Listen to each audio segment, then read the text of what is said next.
You're watching live from Paris. It's time now for Focus. And today's report is from Italy, where the lack of a coalition government means there could be an unprecedented second general election in the same year. Whoever ends up leading the country will have to contend with the deep north-south divide. Southern Italy is poorer and unemployment there far higher. Also, the mafia puts a massive dent in the economy. Natalia Mendoza and Charlotte Daven-Wetton sent us this report. In this restaurant in Palermo, preparing traditional dishes requires skill, but also courage.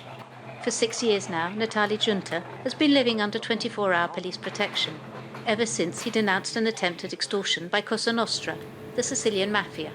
One day, two men came in. They said to me, "You must give us 2,000 euros a month and 4,000 at Christmas and Easter. Otherwise, we'll decide to really hurt you." Unlike Natale, who has stood up to Cosa Nostra, many others in Sicily continue to suffer from extortion and to pay the pizzo, the protection money demanded by the mafia.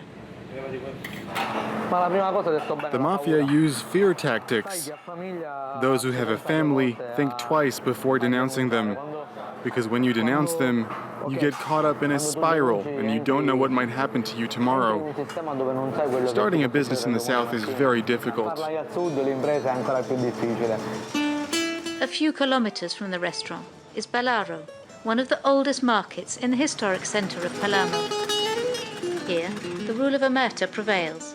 It's inconceivable to talk about organized crime. Ma che vuole che le dico? Oh, si dice fatta a nome e baguica. Ma vabbè, se stanno volando là, fammi bloccare.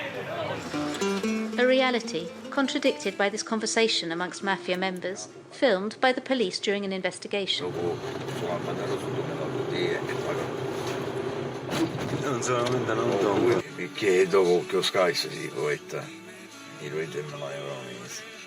Colonel STASIO commands the Carabinieri in Palermo. He tackles the control the mafia have on the local economy on a daily basis. Where there is money, the mafia will show an interest. Cosa Nostra is an enormous business. It needs money to pay the families of imprisoned mafia members. And by using extortion, they keep a stranglehold on the territory. According to recent estimations, mafia extortion costs the Italian economy an average of 100 billion euros per year, a phenomenon that weighs particularly heavily on the Mezzogiorno, the country's southern, poorer regions. Dilapidated infrastructure, inefficient management, and a record rate of unemployment all contribute to the economic stagnation of the southern half of the country. In Sicily, 58% of young people are unemployed. 27-year-old Rosario graduated from university a year ago. Since then, he has been unable to find a full-time job. This morning, we are joining him at the job centre. Good morning, I've come to sign up. Do you have a diploma? Yes, I got my degree a year ago. I'm a civil engineer and architect, and I would really like to get a real job.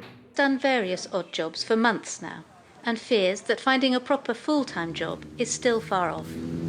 It's really demotivating, because I went to university with a lot of enthusiasm. But as time goes on, it's difficult to have a sense of my prospects. I want to have the opportunity to build myself a future.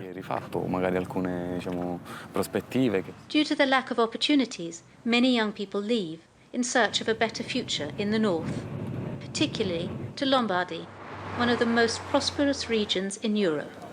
In Milan, the capital, the GDP per habitant is more than double that in the south.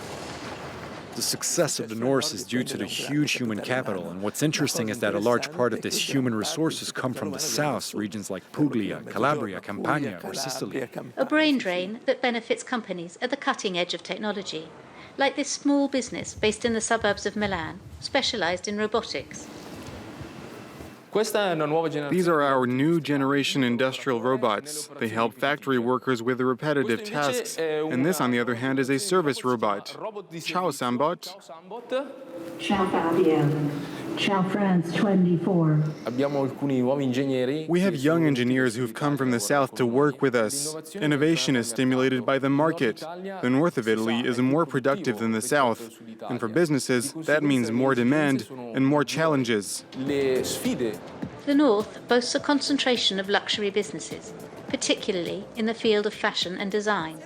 For us, Lombardy, Milan, it's the capital of fashion and design, so we couldn't possibly have set up elsewhere. And without a doubt, all the Italian firms in and around Milan feel the energy. An energy that reflects the huge gap between the north and the south. The country seems to be divided into two separate Italies, both moving at different speeds, unable to reconnect.